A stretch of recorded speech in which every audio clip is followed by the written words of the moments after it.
Welcome to What's Next. I am Ravi Tangri, and I am in these Facebook Lives in September. I am helping you figure out how to find what's next for you personally and for you in work as well in a crazy, turbulent, upside down world.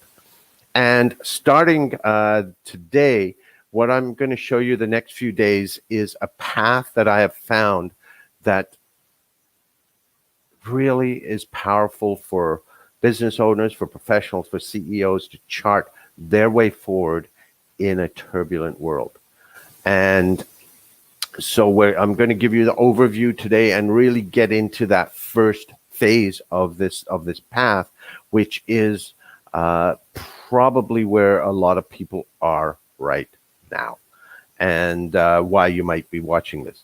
So once again, for those of you who are watching live, if you'd like, you can put in your comments, your insights, your questions into the chat, and I can respond to them, bring those into the conversation. If you're watching it down the road or on other platforms, you can still put the comments in there and I'll know that they're there and I'll be able to respond to you. So this is a year, a lot of people are using the word unprecedented. It's like nothing that's happened before.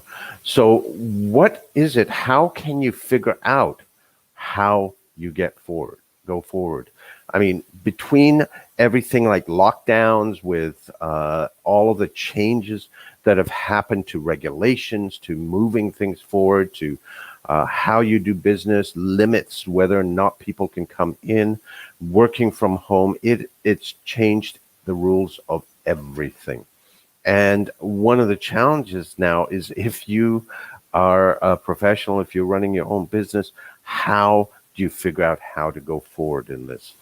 There's so much that's uncertain. And I've already talked to you in some earlier episodes last week about how you navigate uncertainty.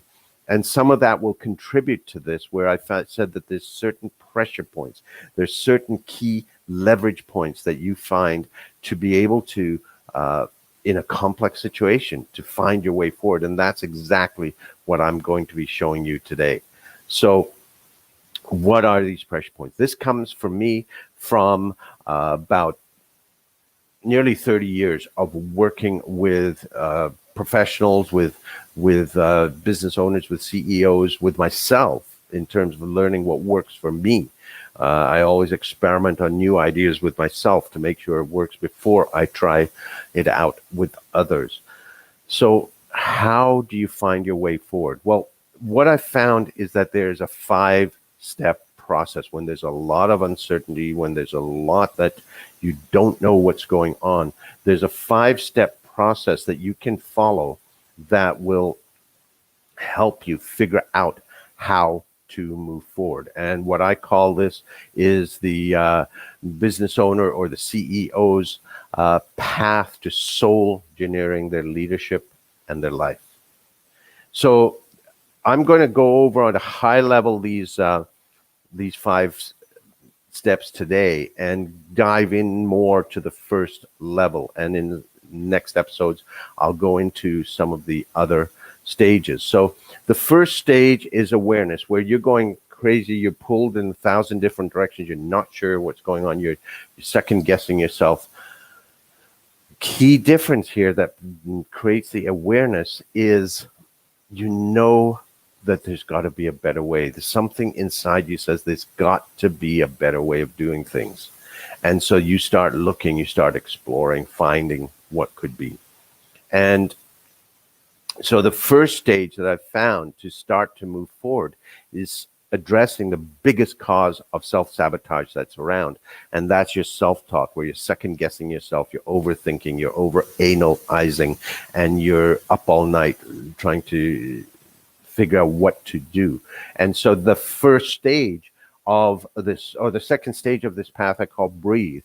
This is where you learn to silence that self-talk so you can breathe, so you can actually have some space to be able to find new ways.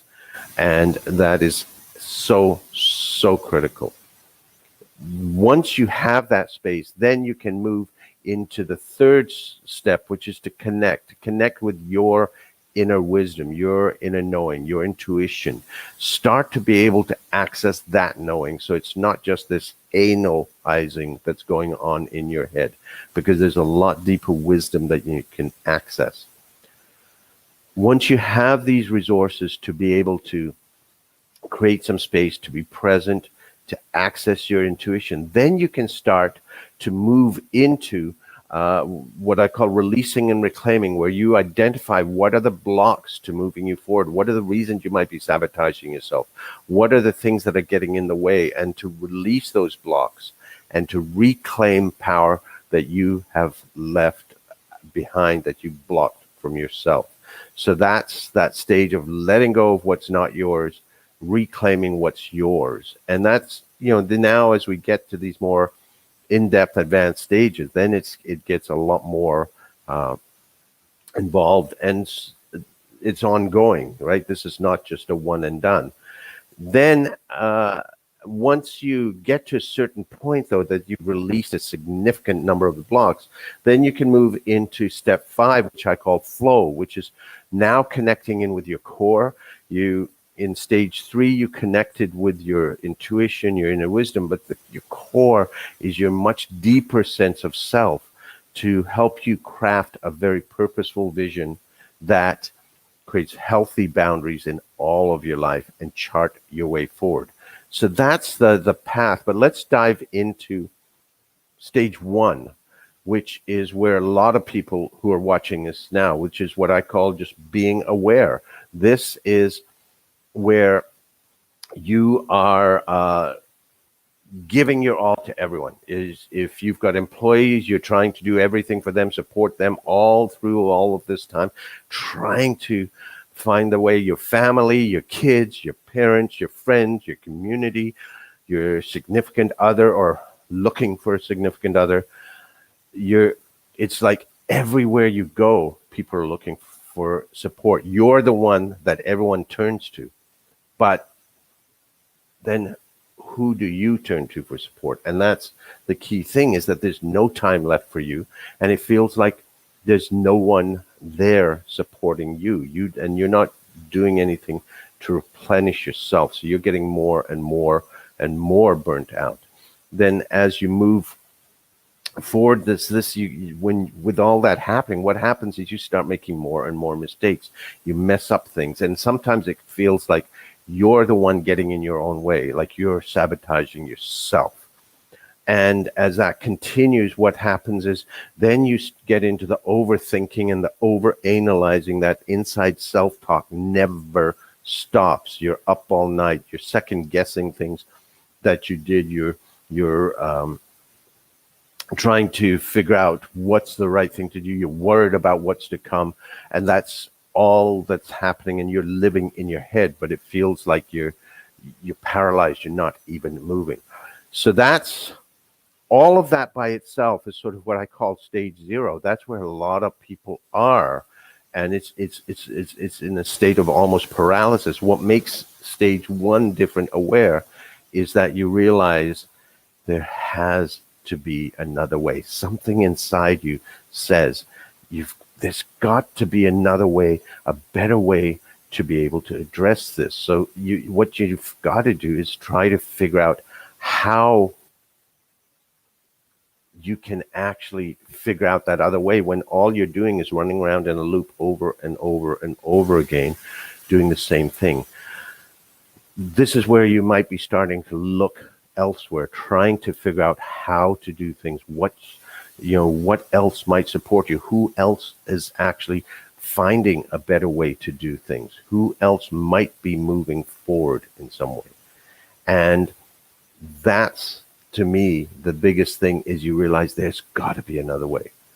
And once you ask that question, start asking that question and start looking, opportunities will be coming to you to be able to start to move in these other directions and start to build these other capacities. Now, One of the things I want to be asking you, and tomorrow what we'll get into more is stage 2, which is the breathe. But one of the things I want to give you an opportunity in terms of a resource is the addressing that self-talk, which is that biggest cause of self-sabotage that there is. So one of the things I want to mention to you is that starting this Thursday, I am running a challenge, a Stop Self-Sabotage Challenge, which is free, available to everyone. And it's what it's about is I'm going to show you how you can literally turn off that self-talk whenever you want, anytime you want. But not just that. I've shown this, and in fact, in this series, I've shown this, but I will put money that most of the people who did it when I did it a couple of weeks ago have not built that habit because life gets in the way. That's why I've built this 1-week challenge, because I'm going to support you in building that habit and be bringing you other resources that are going to help you find that space to step back and breathe. So I invite you to join me. All you have to do is go to self-sabotage.com and sign up, self-sabotagecure.com, sorry, and sign up for free. Join me on Thursday, and what we're going to be doing is starting to figure out how you can step back from all of that overthinking, overanalyzing, being up all night, and create some space to breathe so that you can find some new opportunities.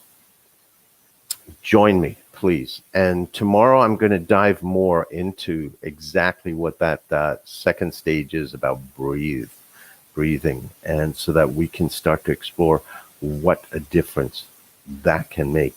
So join me, please, with the self-sabotage challenge, the Stop Self-Sabotage Challenge. And we will be starting this Thursday. Sign up there. Make sure you get a seat for it. And we will be seeing you tomorrow on the next show of What's Next, where we'll dive into stage 2 of this path, which is exactly around this breathing. So I'll see you then. Bye-bye.